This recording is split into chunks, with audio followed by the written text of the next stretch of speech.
purpose does the gentleman from California seek recognition? Mr. Speaker, as the member designated by Mr. Ruiz pursuant to House Resolution 8, I inform the House that Mr. Ruiz will vote yes on House Concurrent Resolution 11.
Yeah.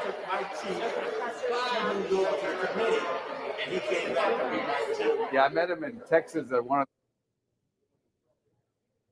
For what purpose does the gentleman from Pennsylvania seek recognition?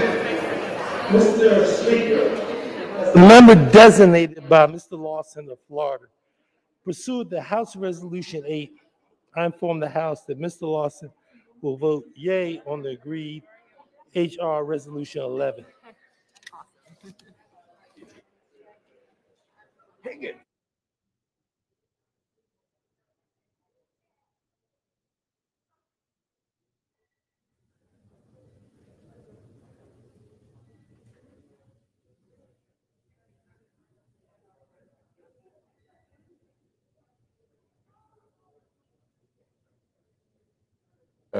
Connecticut.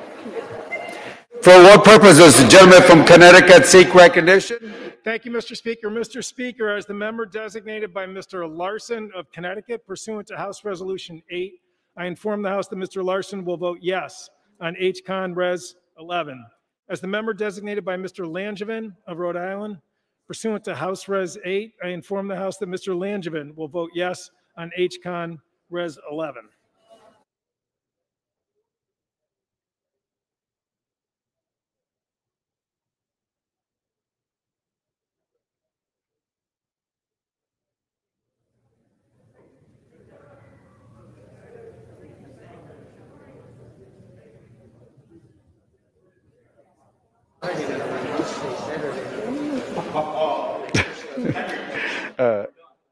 That's Mr. Speaker to you.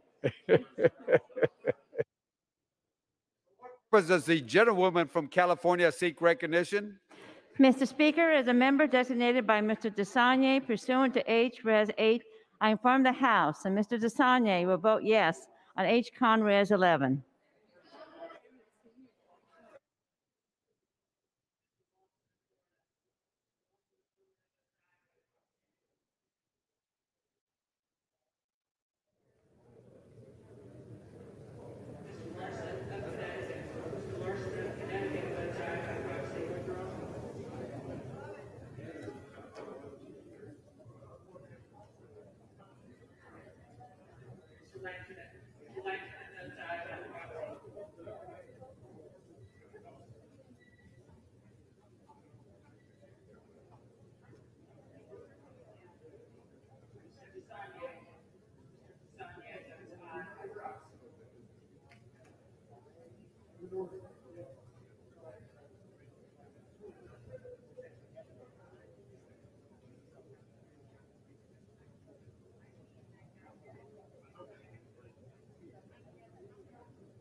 For what purpose does the gentleman from Michigan seek recognition?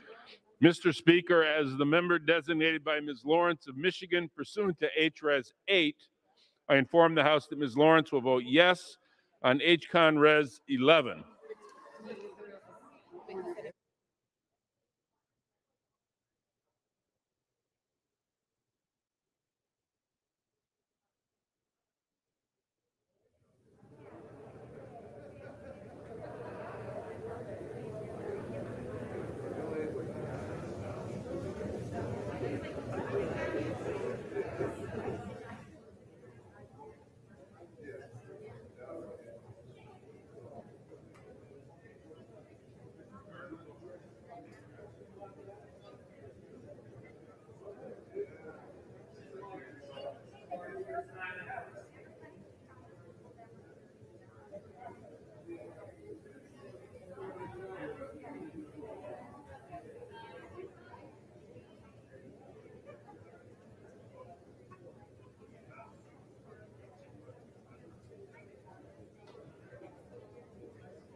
what purpose does the gentleman from New Jersey seek recognition?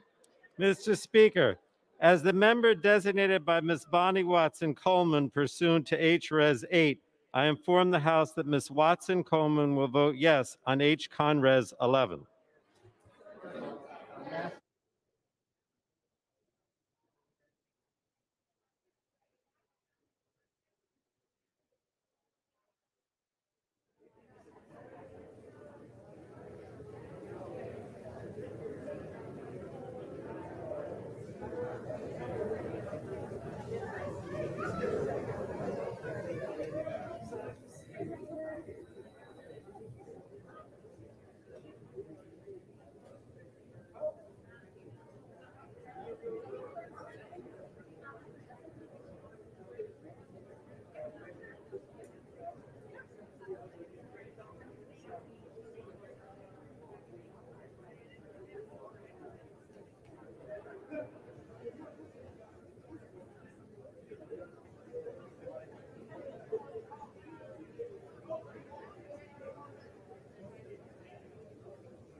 For what purpose does the gentlewoman from New York seek recognition? Mr. Speaker, as the member designated by Mr. Deutsch of Florida pursuant to H-Res 8, I inform the House that Mr. Deutsch will vote yes on H-Con Res 11.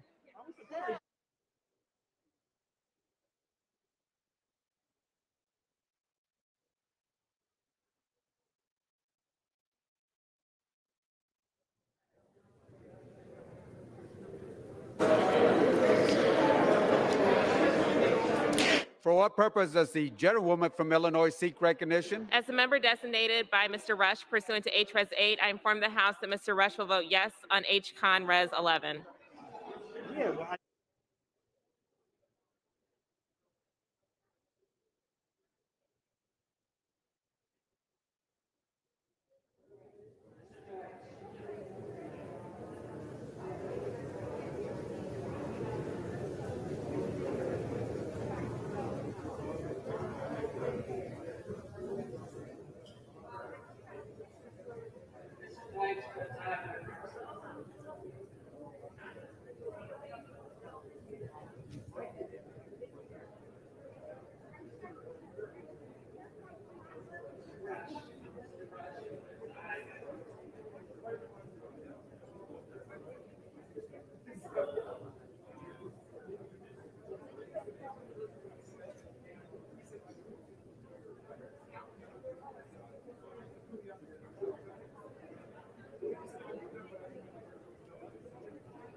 For what purpose does the gentleman from Tennessee seek recognition? Mr. Speaker, as the member designated by Mr. Fleischman of Tennessee pursuant to H-Res 8, I inform the House that Mr. Fleischman will vote nay on H-Con Res 11.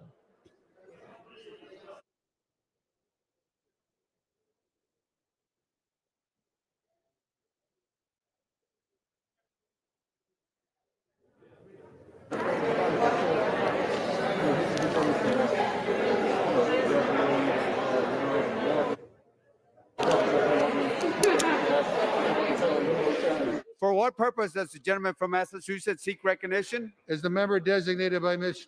Trahan of Massachusetts pursuant to H-Res 8, I inform the House that Ms. Trahan will vote yes on H-Con Res 11.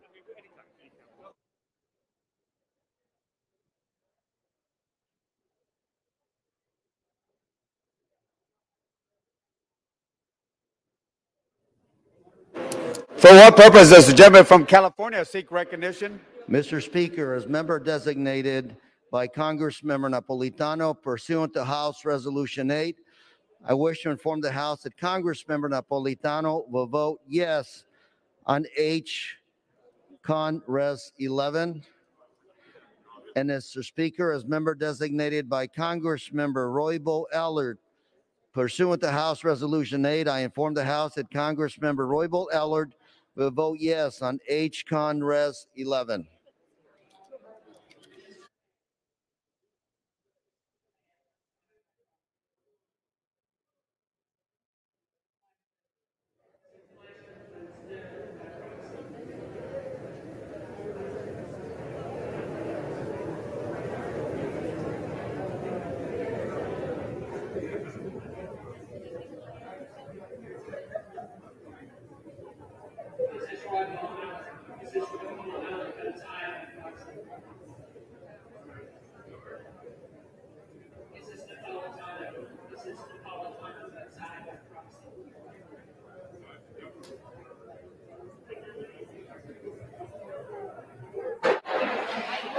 For what purpose does the gentleman from California seek recognition? As the member designated by Mr. Vicente Gonzalez pursuant to H-Res 8, I inform the House that Mr. Vicente Gonzalez will vote aye on H-Con Res 11. As the member designated by Mr. Vela pursuant to H-Res 8, I inform the House that Mr. Vela will vote aye on H-Con Res 11. As the member designated by Mr. Carnes pursuant to H-Res 8, I inform the House that Mr. Carnes will vote aye on H-Con Res 11. And as the member designated by Mr. Gallego pursuant to H-Res 8, I inform the House that Mr. Gallego will vote aye on H-Con Res 11.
what purpose does the gentlewoman from Missouri seek recognition?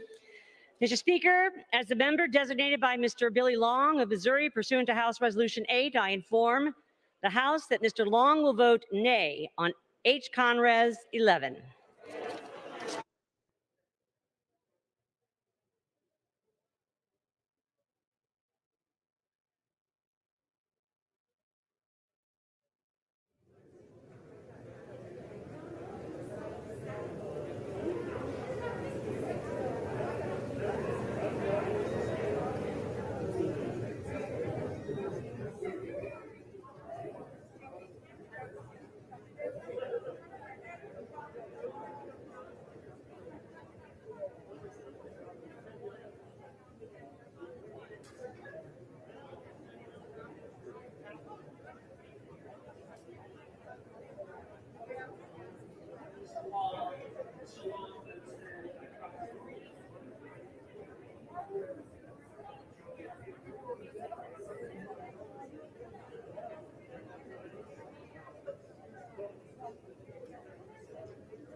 For what purpose does the gentlewoman from Massachusetts seek recognition? As the member designated by Mr. Bowman pursuant to H-Res 8, I inform the House that Mr. Bowman will vote yes on H-Con-Res 11.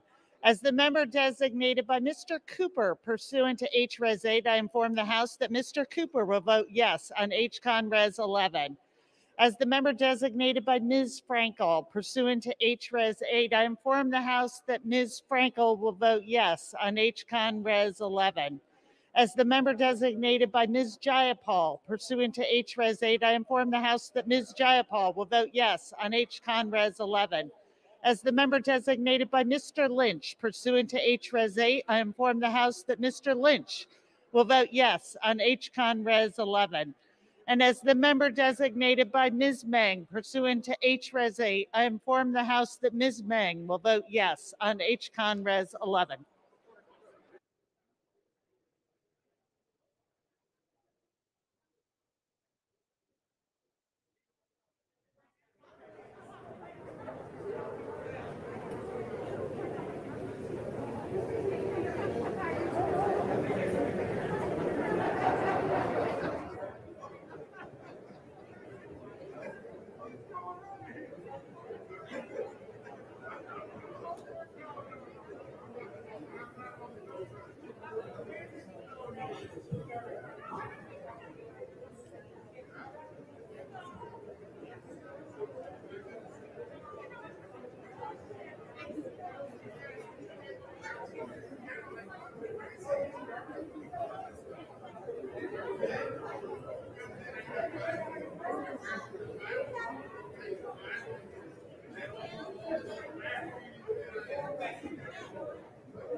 For what purpose does the gentleman from Texas seek recognition? Mr. Speaker, as the member designated by Mr. Fallon, Texas, pursuant to House Resolution 8, I inform the House that Mr. Fallon will vote no on Continuing Resolution 11.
purpose does the gentlewoman from Florida seek recognition? Mr. Speaker, as the member designated by Mr. Payne of New Jersey, pursuant to H.Res. 8, I inform the House that Mr. Payne will vote yea on H.Con. Res. 11. And, Mr. Speaker, as the member designated by Mr. Hastings of Florida, pursuant to H.Res. 8, I inform the House that Mr. Hastings will also vote yea on H.Con. Res. 11.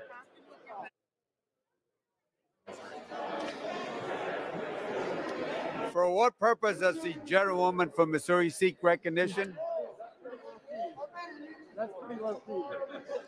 For what purpose does the gentlewoman from Missouri seek recognition? Mr. Speaker, as a member designated by Mr. Paul Gosar of Arizona, pursuant to House Resolution 8, I inform the House that Mr. Gosar will vote nay on H.Con. Res. 11.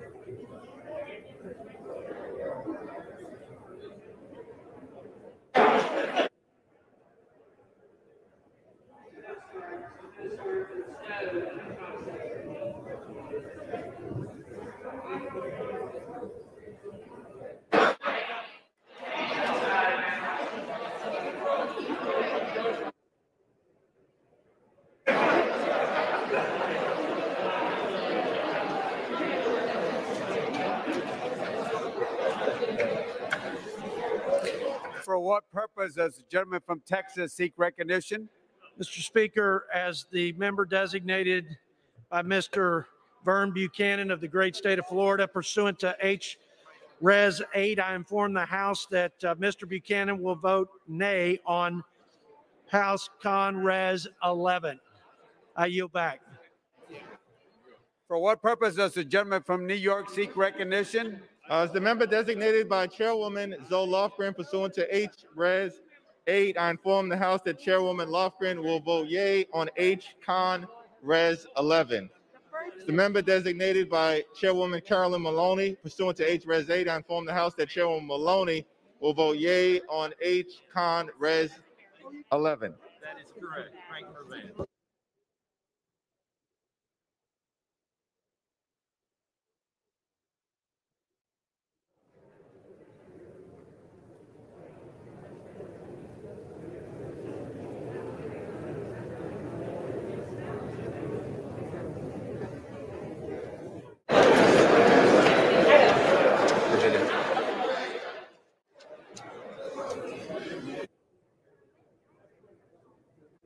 For what purpose does the gentleman from Virginia seek recognition? Mr. Speaker, as the member designated by Ms. Titus of Nevada pursuant to H.Res. 8, I inform the House that Ms. Titus will vote yes on H.Con. Res. 11.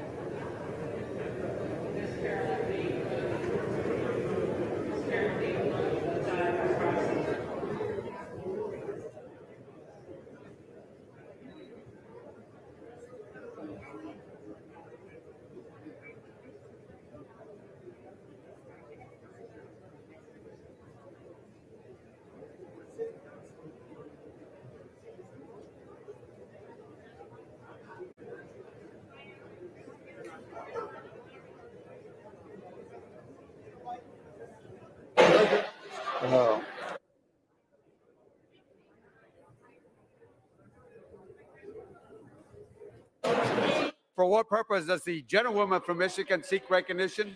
Mr. Speaker, as the member designated by Ms. Axney pursuant to H.Res. 8, I inform the House that Ms. Axney will vote yes on H.Con. Res. 11.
For what purpose does the gentlewoman from Pennsylvania seek recognition?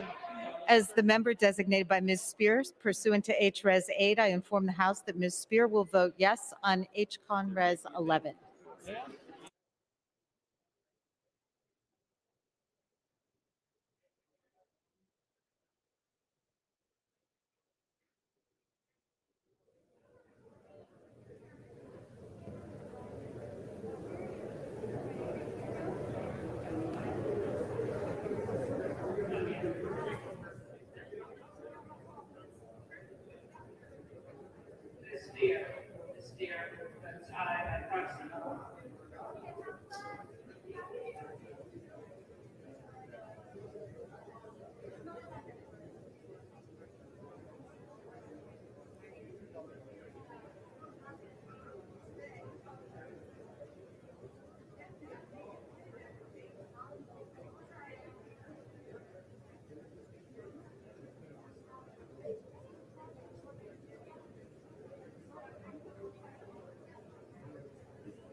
On this vote, the yeas are 218 and the nays are 212.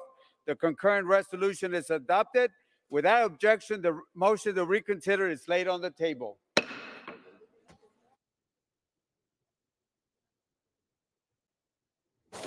Is the one for purpose the gentleman from New York seek recognition. For what purpose does the gentleman from New York seek recognition? Mr. Speaker, by direction of the Democratic Caucus, I offer a privileged resolution and ask for its immediate consideration. The clerk will report the resolution. House Resolution 92.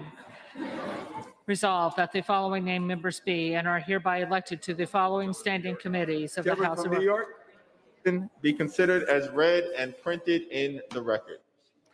Without objection, the resolution agreed to and the motion to reconsider is laid on the table. I think we have one. I don't know if there's anyone.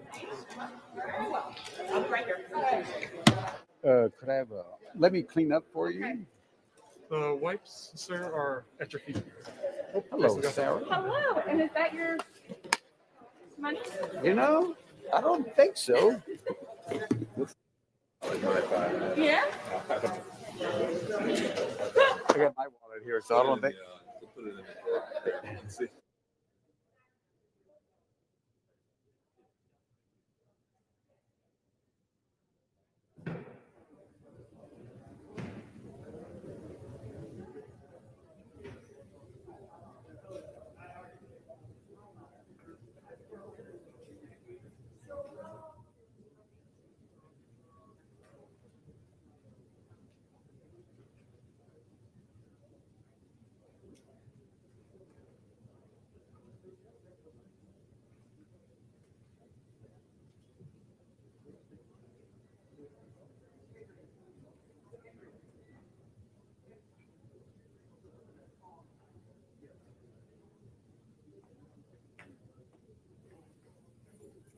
Chair will now entertain requests for 1-minute speeches.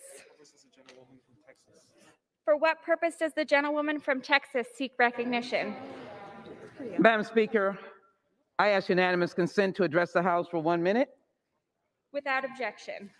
The gentlewoman is recognized for 1 minute. Today, early on the floor, I made one important announcement of one important number. And I said that what we were doing with the budget reconciliation resolution was we were rescuing America, because 594 million people are expected to die from COVID-19 by May 2021. This is what's happening in Texas. Half of Texans face financial hardship because of the coronavirus pandemic. The new strain of COVID-19 has come to Harris County. We can't do it alone. We need assistance for counties and cities. My mayor has been asking, and that is what this budget reconciliation will do. And then in addition, we must realize that roughly 22% of Texas residents are facing severe hardship. This is a catastrophe beyond our understanding, a pandemic. And my Delivery Act is ready to provide a distribution structure so that all over America, you can get vaccinated. That's why we voted on the budget reconciliation resolution, to save lives. I yield back. For what purpose does the gentleman from Pennsylvania seek recognition? Madam Speaker, request unanimous consent to address the House for 1 minute and to revise and extend my remarks. Without objection, the gentleman is recognized for 1 minute. Thank you, Madam Speaker. Madam Speaker, I rise today to honor my dear friend, Bill Klein of Bradford, Pennsylvania, who passed away on December 29th at the age of 95. Bill is survived by his loving wife, Joyce, who he spent nearly 50 years with, and by daughters Terry Ann, Susan, and Mary Jo, and sons Willard and Mark. After serving the United States Navy during World War II, Bill returned home to chase his dream of one day owning his own oil production company. He would go on to serve as the sole proprietor of Klein Oil Incorporated for more than 60 years and remained the president of the company until his death. In 1859, Edwin Drake drilled the world's first commercial oil well in my district, making history in the energy industry. About 7 years ago, I had the pleasure of presenting Bill with the Colonel Edwin L. Drake Legendary Oilman Award to celebrate his contributions to the industry as well. Bill will be missed, and Penny and I wish his family the very best as they honor his life while mourning his loss. Rest in peace, my friend. Thank you, Madam Speaker, and I yield back the balance of my time. Thank you. For what purpose does the gentleman from Illinois seek recognition? Without objection, the gentleman is recognized for 1 minute. Climate change is an existential threat to our species. Atmospheric CO2 levels are now higher than at any point in the last 3 million years. Half of all those emissions were released since 1985. We are in trouble, and that trouble is accelerating. But addressing that trouble is a massive economic opportunity. Rather than being paralyzed by fear, let's inspire Americans towards that opportunity, because virtually anything we do to reduce CO2 emissions makes us wealthier. Making heat and power without burning fossil fuel means you don't have to pay for fossil fuel. Clean energy is cheap energy. To those who still like pollution, all that future generations ask you is to love being rich a little bit more. And that's why I was so heartened to see President Biden's recent executive orders procuring clean energy for the federal government, phasing out market-distorting fossil fuel subsidies, incorporating the social cost of carbon into our decision-making, to name just a few, and that's just the start. Let us all now in this body now build on that leadership. Let us build back better and build back greener. Let us leave our children a better planet than the one we inherited. Let us embrace science, but most of all, let us lead. Thank you, and I yield back. For what purpose does the gentleman from Alabama seek recognition? Madam Speaker, I ask for a minute on the floor. Without objection, the gentleman is recognized for 1 minute. Thank you. Thank you very much. Madam Speaker, I rise today to honor the lives of millions of innocent babies who's lost their chance of life because of Roe versus Wade. Life is precious. Life is a gift from God, and every human is made in God's image. Every person, born or preborn, has inherent dignity and has the right to life. We have a fundamental duty to fight for the vulnerable and ensure that life is protected. Recognizing the right to life is a worthy cause. It is not radical, and it should be bipartisan. I'm proud to be an advocate for the unborn. I firmly believe in our responsibility as a society to defend the life. I will continue to push for pro-life legislation in Congress, including eliminating the use of taxpayers' funding in any way to perform abortions. I urge my colleagues to join me in fighting for life to protect the most vulnerable among us. Together, we can build a culture that respects God's gift. That gift is life. Thank you, Madam. Thank you. For what purpose does the gentleman from Mississippi seek recognition? Without objection, the gentleman is recognized for 1 minute.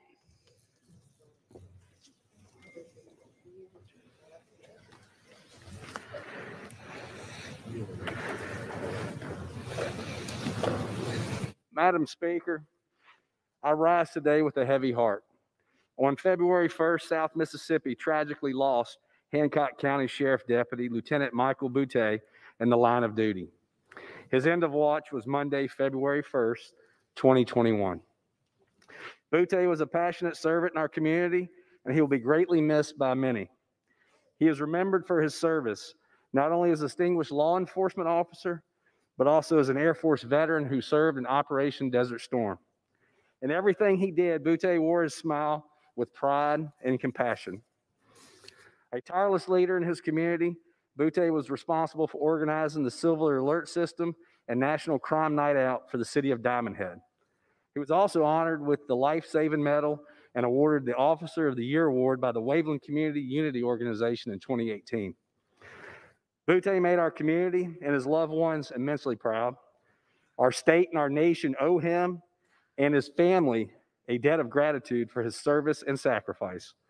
Let us go forth and carry his memory and service in our hearts and prayers. And if members in the House chamber could please join me for a moment of silence to honor the life of Lieutenant Michael Boutte.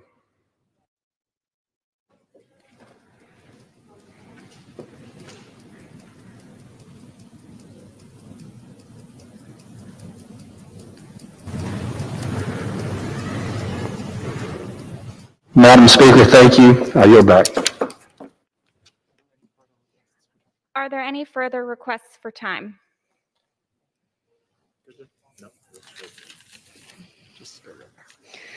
Under the Speaker's announced policy of January 4th, 2021, the gentleman from New Jersey, Mr. Smith, is recognized for 60 minutes as the designee of the Minority Leader. Thank you very much, Madam Speaker. I ask unanimous consent that all members may have 5 legislative days to revise and extend their remarks. And I also ask unanimous consent that a statement by Congressman Jake LaTurner be submitted to the record for this special order. And before yielding to my good friend and colleague, objection. I just want to say there are a number of members who will be making their way over here, Madam Speaker. We do have an important caucus going on the Republican side, and that caucus is very intense, but we will have members coming. So I would like to yield to now my good friend and colleague, Vicki Hartzler, who has been a great leader in the pro-life movement, and such time as she may consume. Thank you, gentlemen. It is an honor to work with you and to stand with you and so many other colleagues for life, for the unborn. And today, I do rise today to remember 62.5 million children who have lost their lives at the hands of abortionists. It has been 48 years since the passage of Roe versus Wade, and our children continue to suffer and die by the millions. It is unfathomable. We know many of these children perished in the most horrendous and brutal of ways. The pain must have been excruciating, yet we are still failing to hear their cries. The single most effective life-saving protection to stopping the spread of this scourge is the Hyde Amendment. Over 2.4 million children are alive today because of Hyde protections, which prevents taxpayer dollars from going to pay directly for abortions. We know Hyde can't save every life, but it can, and it has saved many. And yet this limitation on federal funds is the #1 target for many of my colleagues.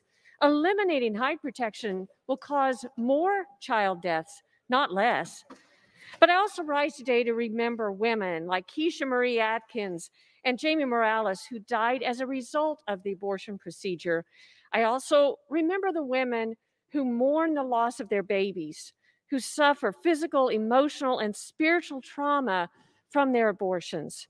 I remember abortion-seeking women today who are offered hopelessness and death in unsanitized, dirty, and subpar clinics when they should be offered hope, prenatal care, and life for the baby inside.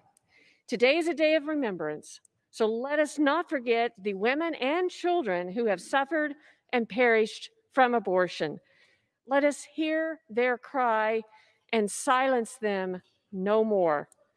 Thank you, Madam Speaker. I yield back, gentlemen. Madam Speaker, tonight is really an appeal to my colleagues. It's a cry for survival and justice for unborn baby girls and boys. Unborn children need the President of the United States. It needs all of us. They need all of us to be their friend and advocate, not powerful adversaries. In his inaugural speech, President Biden said, and I quote, "The dream of justice for all will be deferred no longer." He spoke of a cry for survival from the planet itself, a cry that can't be any more desperate, close quote. We believe the dream of justice for all cannot be achieved if an entire segment of society is legally ignored and legally discriminated against because of where they live in their mother's wombs and how small and unbelievably defenseless they really are. We know the president understands this. He gets it, or at least he once did. Years ago, then Senator Biden wrote to a constituent explaining his support for a law against funding for abortion, and he said it would, quote, protect both the woman and her unborn child, close quote. Senator Biden said, I have consistently, on no fewer than 50 occasions, voted against federal funding for abortions. Those of us, he went on to say, who are opposed to abortion should not be compelled to pay for them, close quote. My colleagues on the floor and people, Americans all across the country agree with that. Those of us who are opposed to abortion should not be compelled to pay for them. According to public opinion polls, most Americans, 60%, according to the most recent Marriage poll, agree that taxpayers should not be compelled to fund abortion. Lives have been saved by the Hyde Amendment. More than 20 peer-reviewed studies show that more than 2 million people are alive today in the United States because of the Hyde Amendment, with almost 60,000 children spared death by abortion each and every year. Over 2 million people who would have been aborted instead survived because public funds were unavailable to effectuate their violent demise, and their mothers instead benefited from maternal and prenatal health care and support. As we all know, the science of human development has not changed, and thanks to ultrasound, unborn babies are now more visible than ever. As we all know, my wife and I are grandparents. With each new child that our children give birth to, our daughters and daughters-in-law, the first pictures we see, the first pictures we put on the refrigerator are ultrasound pictures. The first movies we see, the videos, are of that ultrasound, of that child sucking his or her thumb, doing somersaults, having great activity that will be great activity when they're born as well. You know, it was Abby Johnson who quit as a Planned Parenthood director in Texas when she was told she had to assist in an ultrasound-guided abortion. And when she saw that child in real time, literally ripped and shredded and then sucked out of the womb by the suction machine, she walked out of that abortion clinic and has never gone back, and is now a very powerful and articulate spokeswoman for the Right to Life cause. Her book, Unplanned, I recommend it. It is a book that changes hearts.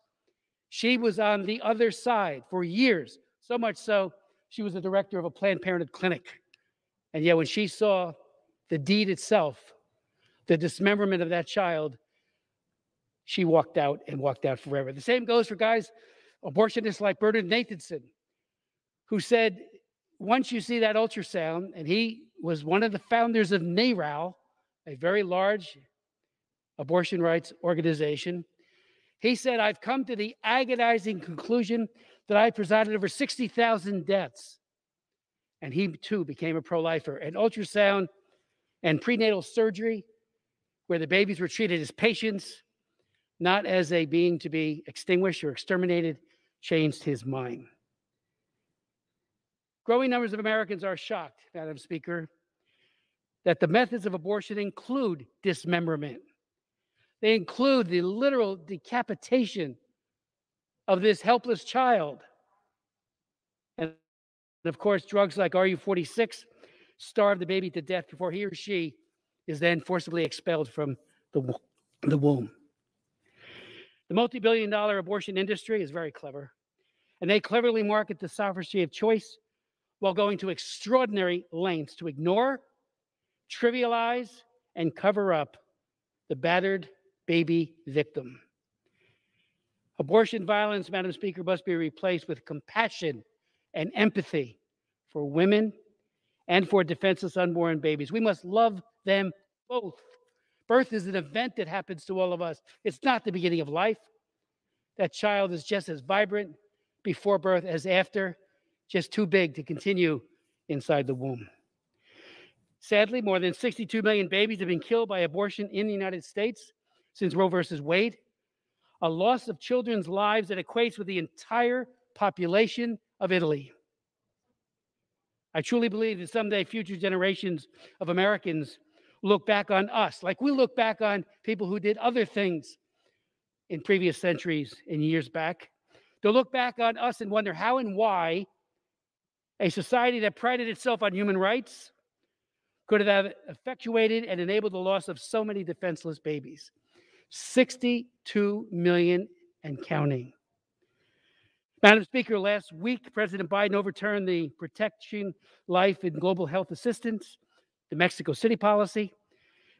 His executive order forces U.S. taxpayers to fund organizations that promote, lobby, or perform abortions on demand in foreign countries. Americans overwhelmingly oppose using U.S. foreign aid to subsidize abortion.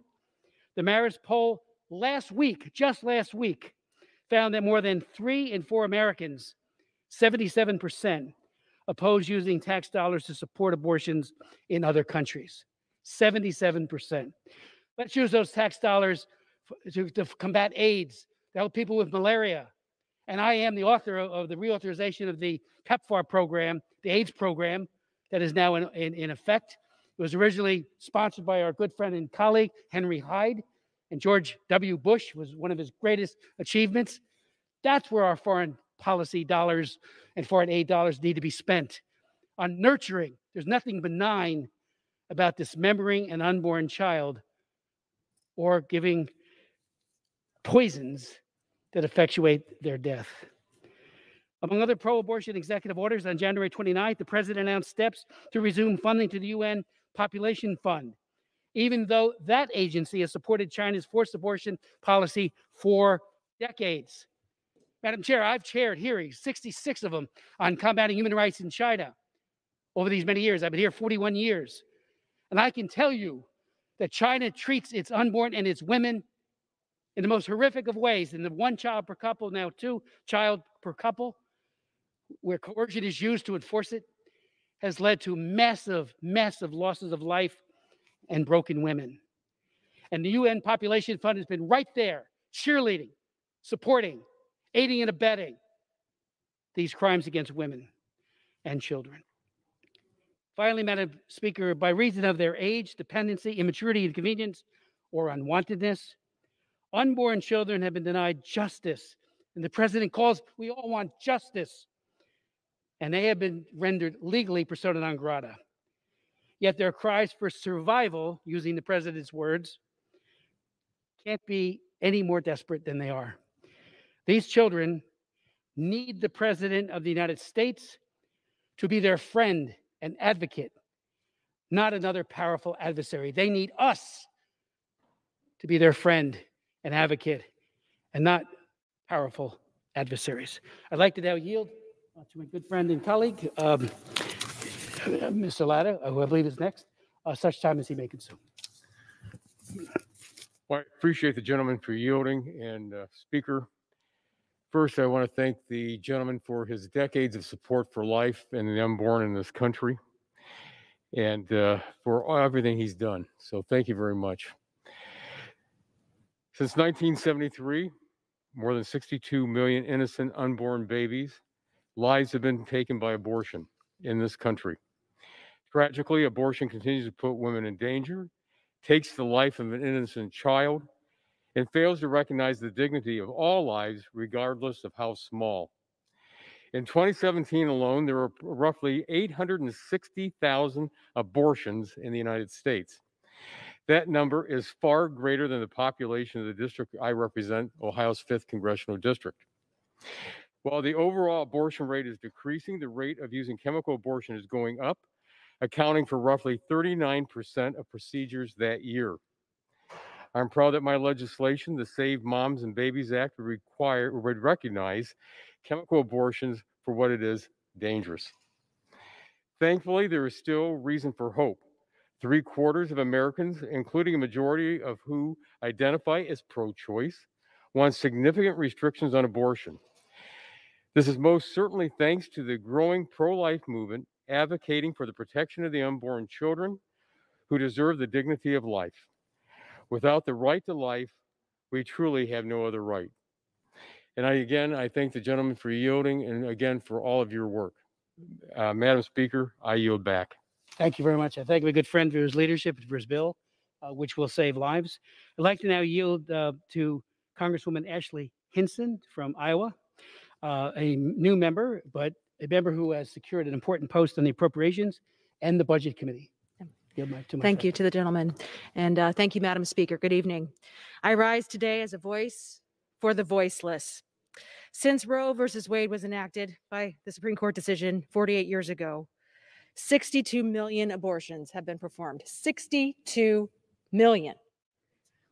This is a tragedy. This is definitely something that's devastating to think about. We must stand up for the unborn, those who cannot stand up for themselves. And I always will. And I'm doing that here tonight. As a mom of 2 boys, this issue is close to my heart. While reflecting on the lives lost is difficult to do, I'm inspired here tonight. I'm inspired by the growing pro-life community and movement in our country. I am hopeful that the next generation will fight for life, and I am proud to help lead this fight in Congress, standing with you. I would like to thank my friend, the gentleman from New Jersey, for his leadership on this very important issue, and I'm honored to add my voice to his and many others in the defense of life here tonight. Thank you, Madam Speaker, and I yield back. I thank you. Thank you for your very powerful statement and for your leadership, which I know is going to be greatly appreciated. Thank you. I'd like to now yield to my friend, Diana Harshbarger, who's a new member. She's on the Education and Labor Committee, the Homeland Security Committee, pharmacist, and such time as she may consume. Thank you, sir. Madam Speaker, I rise today in support of the right to life. As a mother, a grandmother of 2 precious grandsons, and the other mother to many students and young people that I've mentored over the years, I'm truly committed to saving the lives of the unborn. As a pharmacist, I've helped many women through the years with infertility issues and helped them achieve successful pregnancies. These women were desperate to having to hold those precious children that many women want to abort. That's why I'll continue to advocate on behalf of the right to life. I believe it is a moral and a God-given responsibility that we protect these treasured trusts from heaven. We always must remember to protect the most vulnerable among us and give a voice to those voiceless babies, those precious children that somebody would want and somebody would nurture and somebody would love. I yield back. Thank my friend for her statement and look forward to work with you going forward in this Congress. Thank you. I'd like to now yield such time as it may consume to Congressman Ron Estes from Kansas. Member of the Ways and Means Committee, is the lead sponsor of the Protecting Individuals with Down Syndrome Act, which prohibits abortion based on Down syndrome. Yield, my friend. Thank you. I appreciate my friend from New Jersey for yielding and actually for hosting this special hour. You know, as Americans, we realize that our government was formed to protect our God-given rights, and among them are life, liberty, and the pursuit of happiness. However, we recently marked the tragic anniversary of the Roe versus Wade decision, an anniversary that reminds us that nearly 62 million babies who never got a chance to see the world. This anniversary is also a call to action. As elected officials, we must stand for the rights of the unborn and be a voice for the voiceless. Instead of working to protect innocent life, President Joe Biden has neglected this duty by signing executive orders that are neither pro-life nor pro-taxpayer. He's reversed the Mexico City policy, forcing U.S. taxpayer dollars to fund abortions in foreign countries, a policy that's opposed by 77% of Americans, Democrats and Republicans. And he signaled that he'll rescind the Title X Protect Life rule, which restricts funding organizations that consider abortion routine family planning. I'm proud to stand with Americans who believe in the sanctity of life, and I'm proud to lead this movement in the Congress with our Protecting Individuals with Down Syndrome Act to safeguard babies with prenatal diagnosis of Down syndrome. Thankfully, more pro-life leaders, activists, and legislators are rising up to defend the unborn across our country. In Kansas, over the last couple of weeks, our state legislature has passed a resolution that puts a Kansas constitutional amendment on the ballot next year to say with certainty that Kansas values both the life of the mothers and the babies. There's so much more work to be done, and I look forward to representing the many pro-life Kansans in Congress. I yield back the balance of my time. My good friend Ron, thank you for your leadership on that bill, your leadership on the issue of protecting defenseless life for these many years. Thank you. Thank you. I see some members are making their way over, but from our caucus. But I just want to say a couple of points before closing. Years ago, a friend of mine by the name of Jean Garten, who was the head of Lutherans for Life, she was preparing a speech, a lecture, and in that lecture, she had a few slides of unborn children who were just beautiful slides of that life before birth, but she also had a couple of slides that spoke truth to power. It was of what the abortion actually looks like: mangled bodies, dismembered children. While she was preparing that talk, it was late into the evening, one of her children walked in, and out of the mouth of babes comes truth. That child said, "Mommy, who broke the baby?" Abortion breaks babies. It hurts women, and we need a reappraisal in this Congress, in legislatures where they are not supportive of the right to life. As I said earlier, we will look back someday and say, how could we have allowed, particularly in the age of ultrasound, in an age where we speak so often of the importance of science. Babies need help, growth, nutrition, and they certainly need protection legally from this assault on their lives. I, again, want to thank my colleagues for participating. We have a number of members who are submitting statements for the record. So that said, I yield back the balance of our time. Thank you. Oh, I'm sorry, if I could.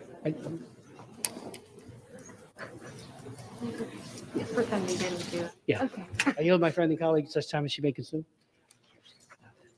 Of course. Thank you. Madam Speaker, I rise this evening with a heavy heart. Like many Americans, I'm saddened by the loss of millions of innocent, precious lives over the last 48 years since Roe v. Wade. I know that there are millions of pro-life Americans rising up to protect the unborn. Because of this, I'm encouraged. I have hope. Over the last 4 years, we saw remarkable pro-life wins all across America. Georgia, Kentucky, Louisiana, Missouri, Mississippi, Ohio. These states rose up to protect the most vulnerable among us. From both sides of the aisle, they passed heartbeat bills because they know life, every human life, matters. Madam Speaker, when Roe v. Wade was passed, we didn't have 3D ultrasounds readily available. We didn't have readily accessible sonograms or the ability to provide life-saving care to what we call miracle babies, children who are prematurely born as early as 21 weeks. I have held a child in my arms, in my hands, who is born at 23 weeks, 1 pound, 8 ounces. She is a miracle baby. America didn't know that preborn children could feel pain as early as 21 weeks or see videos of babies in the womb clapping as their mother sings to them. Sadly, not all states have seen the light. Back home in Colorado, we're one of only 7 states that allows full-term abortion in America. We've got to do better than this. The CDC states that in 2017, 647,000 Americans died from heart disease, making it the leading cause of death in America. That's not true. The leading cause of death in 2017 in the United States of America was abortion, killing 862,000 precious babies. This is not a tragedy, it's an atrocity.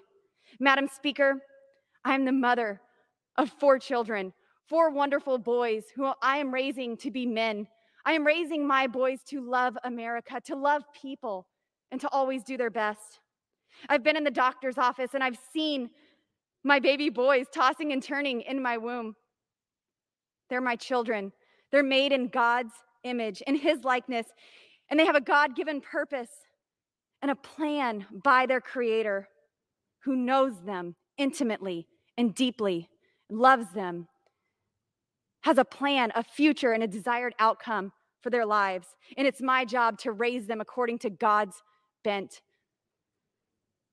Before they had taken their first breath, God knew them, and I was blessed to carry them. Madam Speaker, I have seen women make the choice. I have a waitress in my restaurant who chose life. She was in a very questionable situation. Her life wasn't what everyone thought it should be. She ended up with child, and she had a choice. She had a choice to not go forward and be a mom, but she chose life. And now she is one of the greatest mothers that I know. Her name is Jasmine Higgs, and her baby boy is Darius, and he is alive today because, glory to God, she chose his life. She said that his life is worth any of the consequences that may come against me. Madam Speaker, I encourage today with this rise, I encourage my colleagues to be hopeful because a culture that celebrates life is on the rise in America. And I'm committed to working with pro-life patriots all across the country until we end the horror of abortion. And with that, I yield my time. Thank you. Thank you for that very passionate defense of life and that story you told. It's a beautiful story. Yes, sir. Thank you. Thank you. I went off script. That was beautiful. Took as much time as I wanted. Thank you. Thank you. I appreciate that. Madam Speaker, I just want to point out one final thing. We know that Dr. John Joyce is on his way. Congressman Joyce, he should be here momentarily. But I just want to point out to my colleagues that we know that, this is a difficult time for the pro-life movement in this chamber. I've been here when we've had majorities, when we've had minorities, and based on what we think are the votes, we're probably in the minority right now. But I have to tell you that any victory that results in more child deaths is a Pyrrhic victory.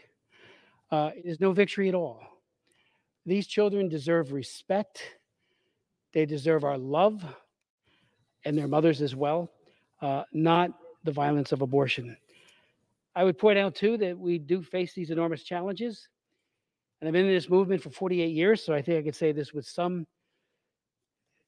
sense of knowing the people that make up the pro-life movement. We love those who disagree with us.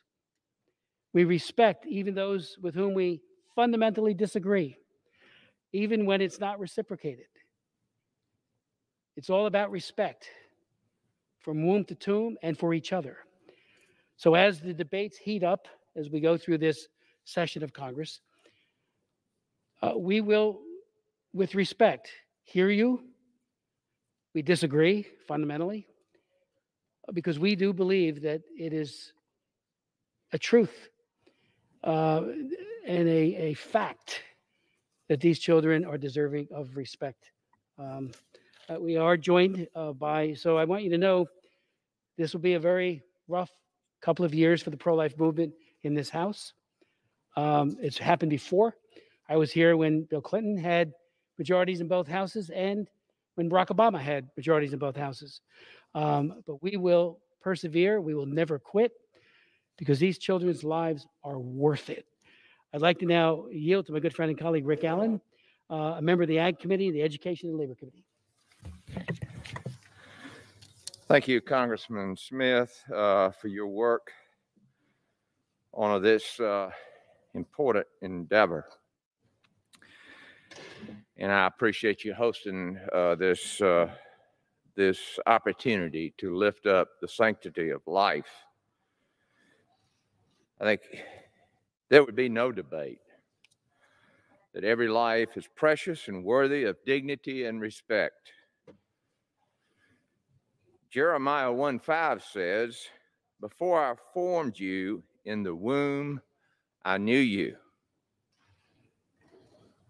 I'll repeat that. That is from the Holy Scriptures. Before I formed you in the womb, I knew you. The right to life should not be a political debate. We should uphold the value and dignity of life for even those who are defenseless and not with us yet. This January marked the 48th anniversary of the 1973 Supreme Court ruling on the case of Roe versus Wade that made abortion available throughout pregnancy for nearly any reason. Since that tragic ruling, over 62 million innocent babies have been aborted. In the year following Roe versus Wade, 1 in every 3 abortions in the U.S. were funded via taxpayer funds. You know, again, from the scriptures, Daniel, one of the great prophets, would not have paid taxes in this country and probably would have gone to jail on that basis. Congress made changes so that taxpayer-funded abortions was prohibited in spending bills, but the Democrats are now placing the long bipartisan Hyde Amendment on the chopping block while President Biden rescinds important pro-life protections like the Mexico City policy, which allows taxpayer dollars to go toward promoting abortion abroad. We're not only doing it here, we're doing this to the rest of the world. As a father of 4 and grandfather of 14, I feel very passionately about protecting unborn babies. Any and all measures that take steps to ensure the life of an unborn child will have my complete support, and I will adamantly oppose any that promote or defend such an immoral practice. Thank you, and I yield back. Thank you, Rick. Mr. Allen, thank you very much for your statement. I'd like to now yield to Dr. Joyce, John Joyce, member of the Homeland Security and the Small Business Committee, such time as he may consume.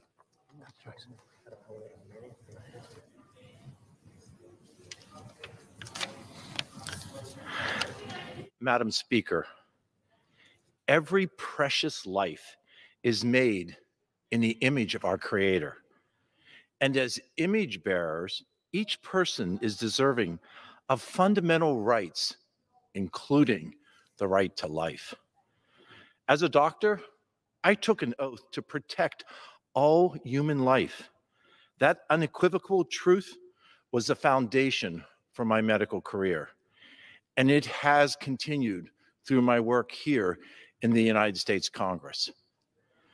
From forcing American taxpayers to pay for abortions against their conscience to rolling back our recent pro-life achievements, President Biden has cemented his anti-life agenda in the first few days of his administration. To paraphrase President George Washington, it is deeds, not words, that define a leader. Right now, pro-life Americans are facing a daunting path ahead, but we are not without hope. Together, with the help of our Creator, we will persevere in our pursuit to defend the most vulnerable among us. Our enduring commitment to life will always prevail. Thank you, and I yield. Thank you so very much, Dr. Joyce. I'd like to now yield to Congressman Fred Keller, gentleman from Pennsylvania, such time as he may consume. Doc, thank you. It's beautiful.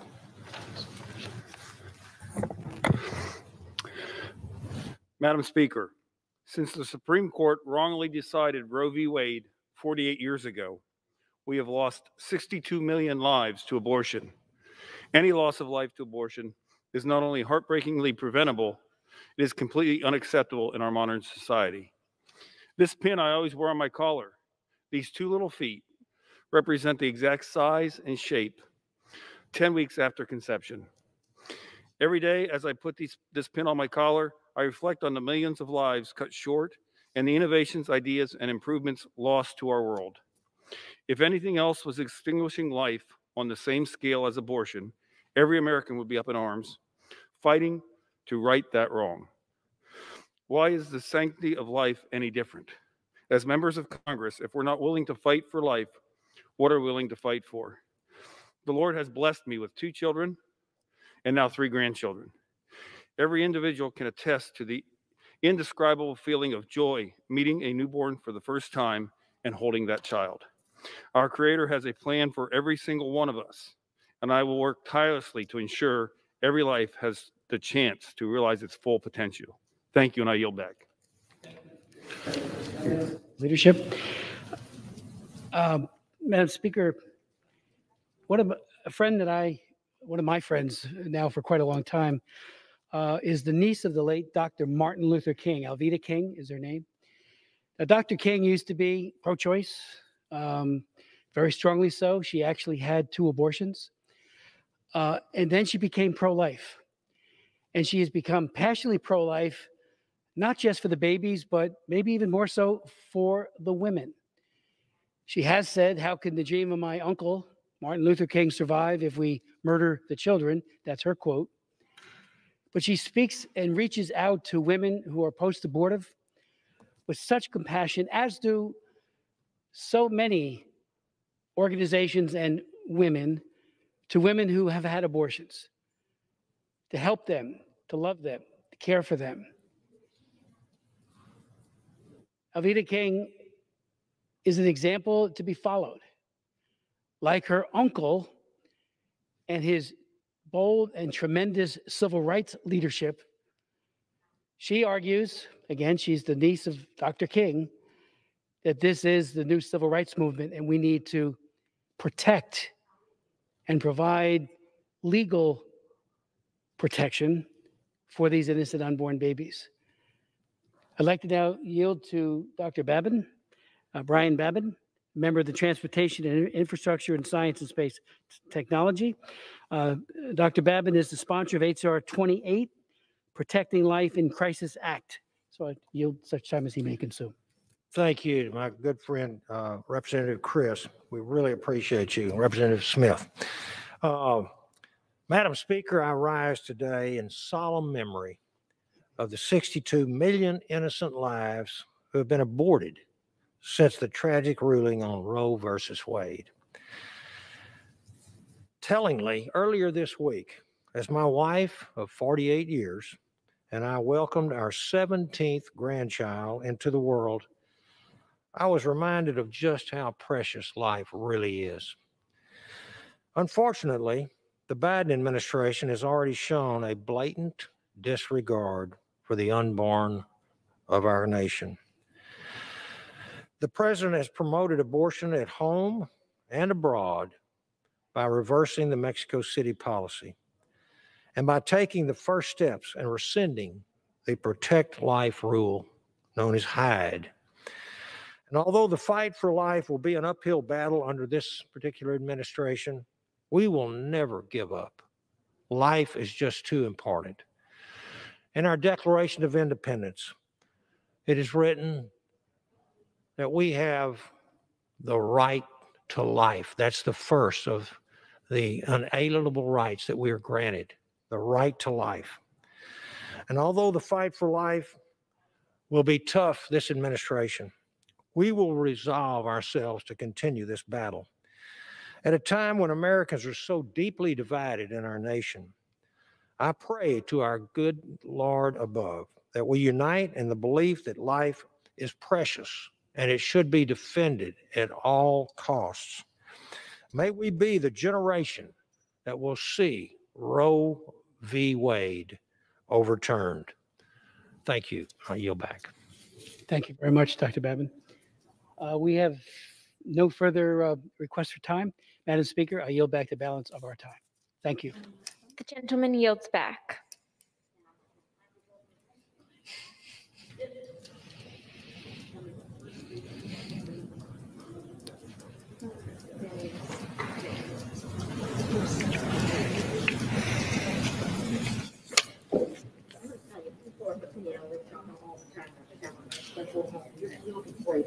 Thank you.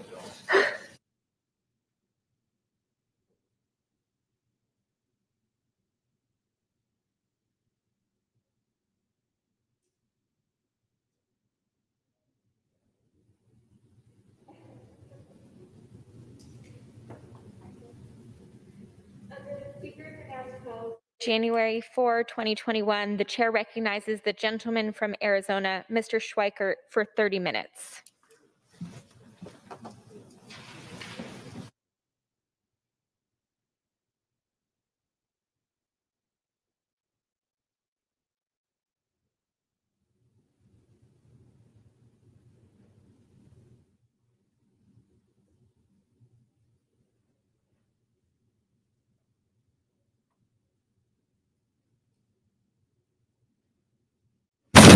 Thank you, Madam Speaker. As we get ourselves sort of organized, one of the hazards of being someone that almost can't speak without a chart with them, I wanted to do a couple things in this time this evening. Some of it is a continuation of the debate that happened on the floor earlier today, of just trying to add a little more meat, a little more detail on what some of us are seeing from the Joint Economic Committee and our economists there looking at the data, what's going on in our country, and also the Ways and Means Committee in what we see and what we think we can do to truly help working men and women in this country, the working poor, and where the policy is going. And it's some of our angst on, as the legislation moved out of the House today, on sort of a blank check budget document of here's a 1.9 trillion in immediate funding, ultimately costing about $1.5 trillion in the 10-year window because of interest and those things, because it's not paid for. And where does that money go? And is it designed to truly maximize helping our brothers and sisters around this country in their economic vitality, dealing with the shutdowns and the economic devastation that we've seen in so many of our communities? But some of the other side is, where are we seeing around the country where even with the headwinds of the pandemic, where are we seeing the economy moving the right direction? Where are we seeing communities that have, we used to use the term green shoots, it's sort of overused anymore. And there is also a substantial difference from what we see in some of the coastal economies to much of the rest of the nation. I'm blessed to represent the Scottsdale, Phoenix, Carefree, Cave Creek, Fountain Hills area. So the Phoenix and some of its suburbs. And we have some folks that are just been crushed, whether they be in the hospitality business and tourism related businesses, some of the restaurants.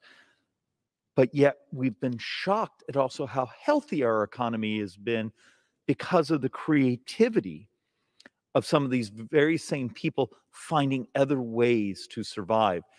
And that's actually one of the other secondary things we want to try to talk about this evening is, as the Democrats who run this place, they're in charge, will they actually be creative enough? Will they be forward thinking enough to say, as we're looking at tax policy, where we're going to do stimulus policy, regulatory policy, are we building it for what the future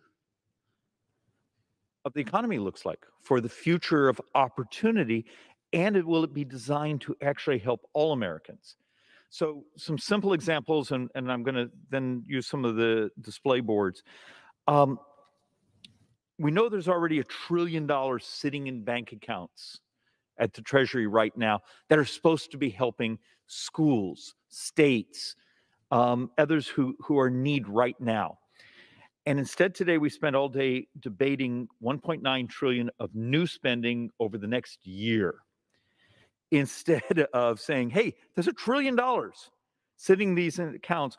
What can we do to help the Biden administration get it out the door? Get it to those schools, to healthcare workers, to the places it's already designated. And that's part of the problem around this place, is we engage sort of in the theatrics, but the really assisting and providing the resources for the management to actually get to where the need is, that's secondary, because in some ways that doesn't give you the same television time opportunity. So a couple of things we wanted to walk through is, if I come to you and tell you there's $1 trillion already sitting in accounts right now, turns out CBO, Congressional Budget Office, just did some projections. And we want this better. But this is as if the additional 1.9 trillion of spending were not to happen. We would just stay where we're at. And with the dollars that are already appropriated, with the budget that's already sort of modeled out. If you actually look here, 2020, miserable fall in the size of our economy. But our projections are functionally, by the end of the year, we expect growth to actually be substantially positive. We're looking at a year with just under 4% GDP growth. That's terrific. I'd like to see it more, and we could make it more if we would actually target some of the resources instead of doing what's often referred to around here as a peanut butter spread, where we're going to spread lots of money so we make sure we don't annoy any constituent groups, or particularly let's put money where, you know, we made these public employee unions happy, we made this group happy. I think this needs to be less about making our politics happy and making this line go up even further. And that's actually what, if we would actually draft the legislation, I think you'd see Republicans line up with Democrats, probably not for 1.9 trillion, because we know that's just almost absurd. But there are some real opportunities to make this GDP growth, substantially better. And as we sort of walk through some of the ideas that I'm trying to promote, and I'm trying to find some of my friends on the other side, particularly the Joint Economic Democrats and some of the Ways and Means Democrats, there's something very special going on right now, and we need to seize this as an opportunity. In a time that's been so difficult for so many small businesses in America, small entrepreneurs, micro entrepreneurs, something's happened. Do you know this last year was the biggest year ever in this country for people starting new little businesses, filing for new LLCs, just starting new businesses? And you can see it here in the chart. That's a pretty big spike when you consider 2019 was one of the greatest economic expansion years in modern history. 2018, 2019 were remarkable years economically. And yet 2020, in the middle of such difficulties, we're seeing people becoming entrepreneurial, taking risk. If we're going to work on public policy where we want to build a more egalitarian, a more robust economy next year, this year, future years, how about a conversation where we get the Democrats to actually talk to us as Republicans instead of just run us over policy-wise? How do you provide access to capital to some of these micro businesses, these businesses that are being started in people's back bedrooms? How do you actually provide them a cleaner path through the regulatory bodies, the licensing, the permitting? Are we willing to be creative enough that if you're poor and you happen to be willing to start a micro business and you live in public housing, you're actually allowed to run that business in the public housing instead of being threatened with losing your lease? If you actually care about people, this is time we say there's something going on in our society and our economy. Is this one of the great disruptions a lot of the economists have been talking about, that when we've gone through this upheaval of this last year, what the future is going to look like? And does Congress actually provide assistance in a way that makes this economic change happen in a positive way? Or do we do what we're seeing in today's budget document, which was functionally 1.9 trillion, and most of it just going to fund either legacy economics, state and municipalities where the numbers were stunningly out of whack? Are we functionally funding the last decade's economy and not moving to the future economy?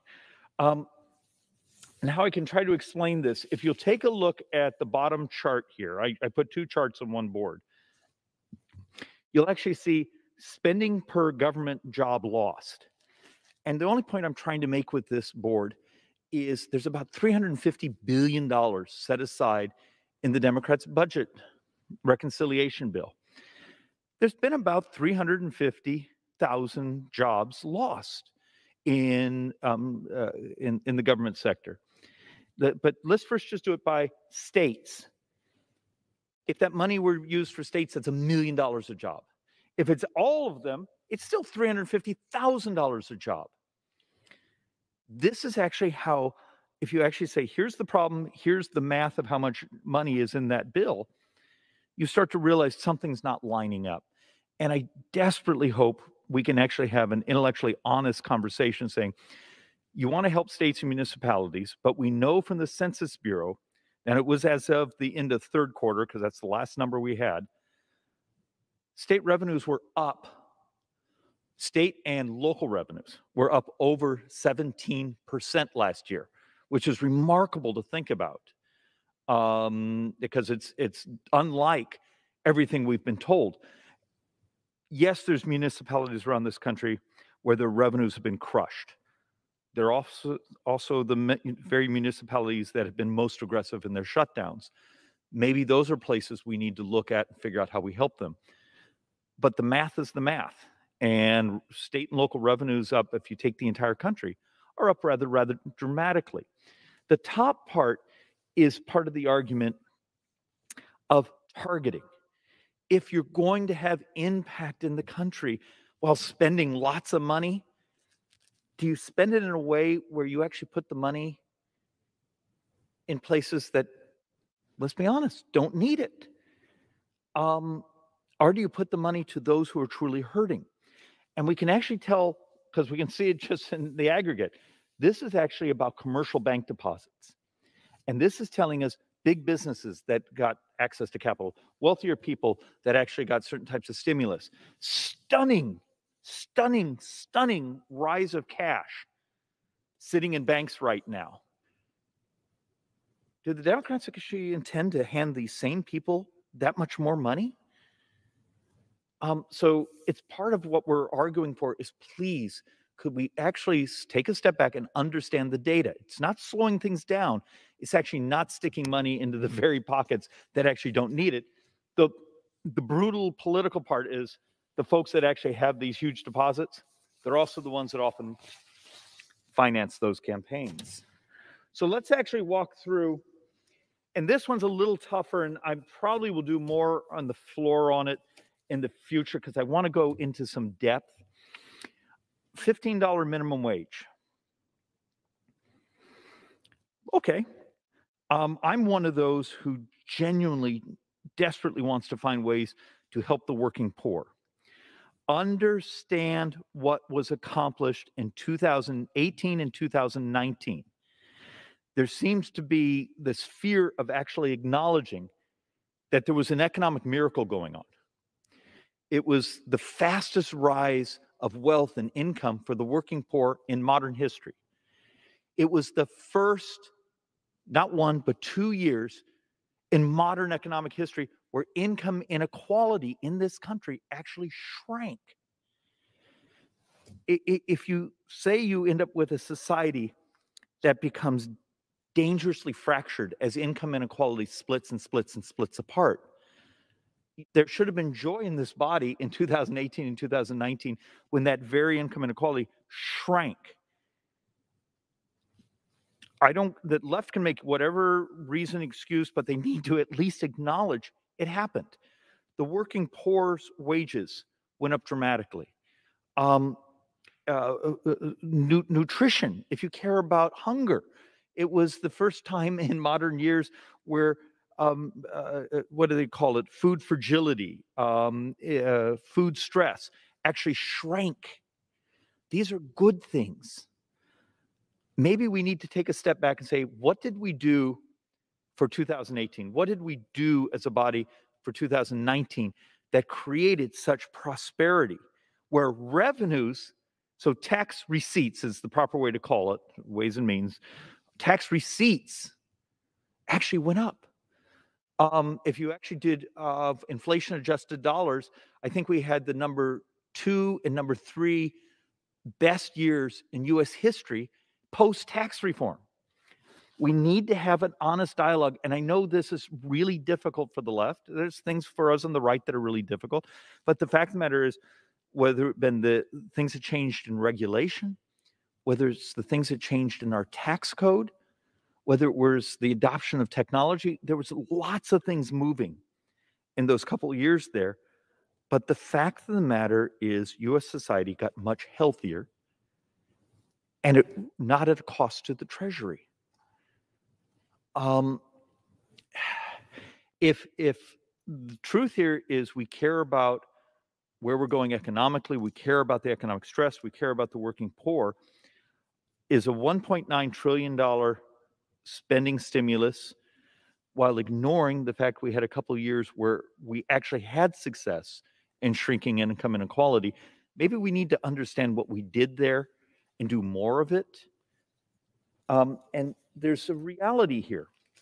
If you want the working poor to have a better life, we can raise their wages to $15 an hour, but you also have to accept there's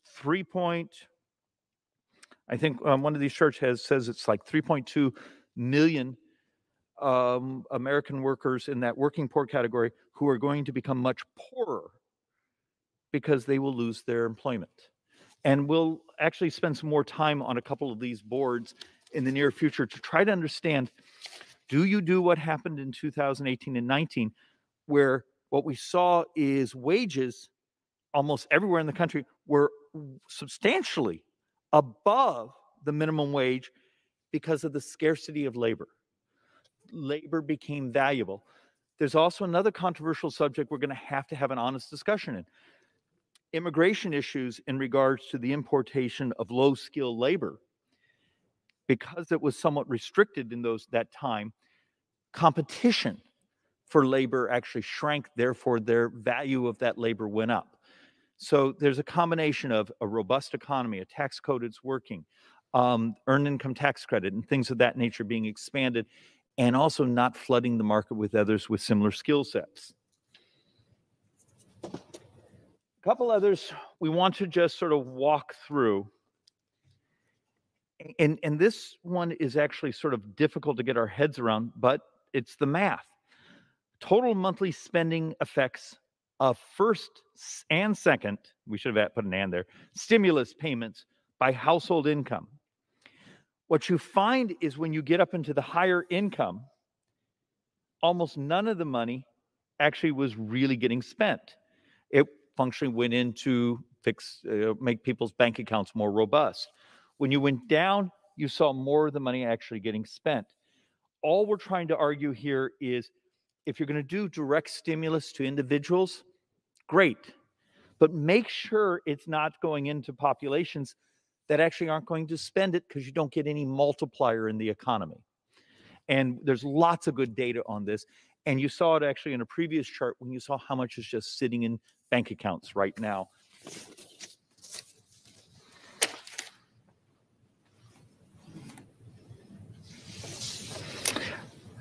Back to trying to make a point. This indicates income by households. And if you start looking at the percentage of incomes, I want to make sure I say this the right way. If you actually take a look at what I often refer to as sort of the miracle of 2018 and 2019, you actually started seeing populations that were in the lower percentiles. All of a sudden, their curve actually was much steeper than those who had typically benefited. There's a series of data like this that will show you if you actually care about the working poor, mimic what the Republicans accomplished in the tax reform, in the regulatory reform. Put it, if you're on the left, put it under a different name. But the fact of the matter is the data is the data. There were some really wonderful things happening for the poor and the working poor in this country.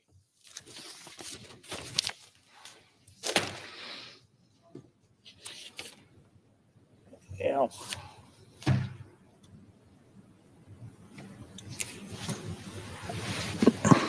Instead of making you go through the next couple boards, I will save those for when we do a concentrated conversation. So, Madam Speaker, in sort of building a closing here, it's been a crappy month for a lot of us here in Congress. Gone through some really things I never thought I would see.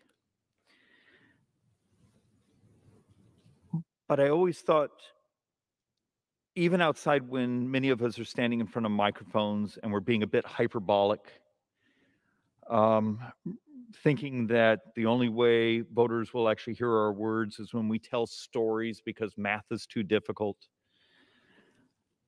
But there'd always been those moments in the back or the joy of being on Ways and Means Committee, where we actually share a common back room, unlike so many other committees where you go off separately. And in this time of COVID, we don't have those conversations right now. We don't hear each other's arguments and hopefully build policy that actually is good for the country. And what we saw on the floor earlier today, I think, is somewhat shameful, of a $1.9 trillion budget box, which is designed basically to be able to run through the process, get through the Senate with 51 votes so they don't have to actually negotiate with any Republicans. But what was also sort of heartbreaking is so many of the things that were said just weren't true. They weren't mathematically true. They weren't policy true. They weren't historically true. Speaker got up and said she said 83% of the benefits of tax reform went to the top 1%. That just isn't true. You know, we have lots of papers and other things that say it isn't, and I'm sure the smart people around her know it's not true. But if you around here, if you say something enough times, it becomes part of sort of congressional folklore.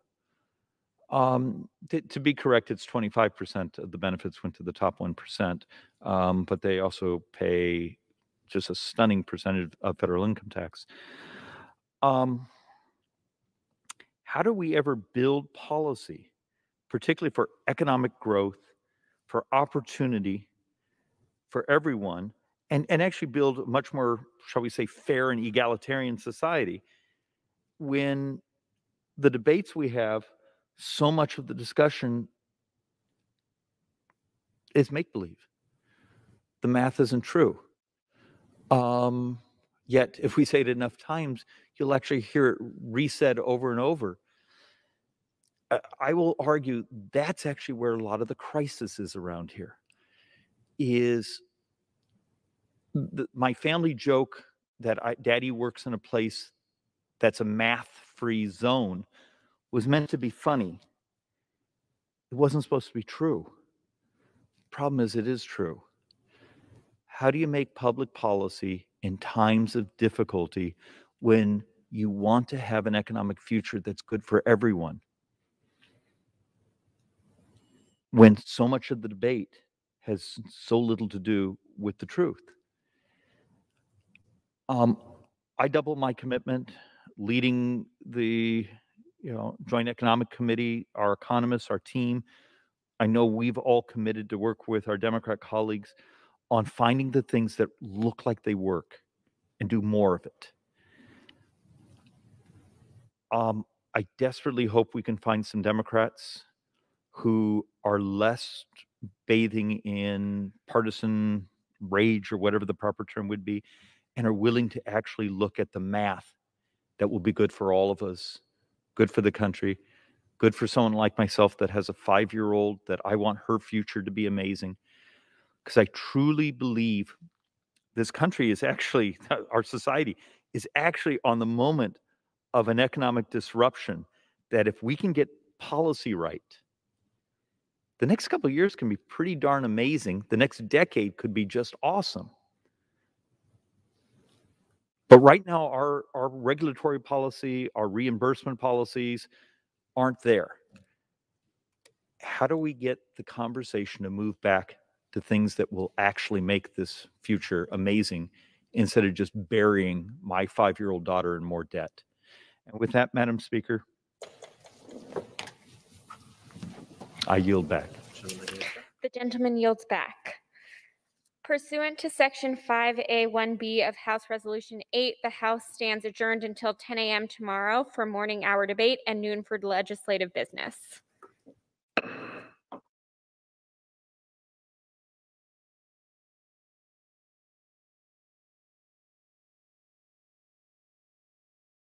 I swear to